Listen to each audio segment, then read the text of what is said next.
দেখতে মন চায় না, ইলিশ মাছ খাইতে পারে একজন, কিনে তো কিনে পয়লা বৈশাখে লেগে পান্তা বাদ্দা খাইতে আছে। আমি বাইরে পয়লা বৈশাখের মাছ আজ কয় তারিখ?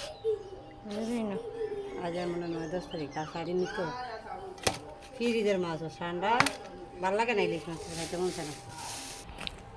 মাছগুলো তাজা, কিন্তু ইলিশ মাছ এত পরিমাণ কিনে আমার ইচ্ছা করে মাছগুলো খাইতে। ফ্রিজে আরও অনেক ইলিশ মাছ রয়েছে, তো তাজা তাজা মাছগুলো কুইটে রাখবো। ফ্রিজে এমনি রাখলে মরা টরা হয়ে যায়, কেমন জানি হয়ে যায়, ভাল লাগে না। আর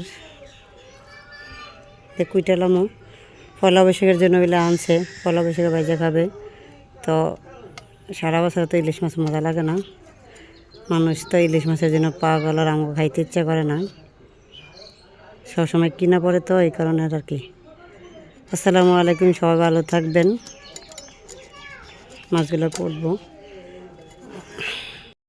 দেখতে মন চায় না, ইলিশ মাছ খাইতে পারে একজন, কিনে তো কিনে পয়লা বৈশাখে লেগে পান্তা বাদ্দা খাইতে আছে। আমি বাইরে পয়লা বৈশাখের মাছ আজ কয় তারিখ?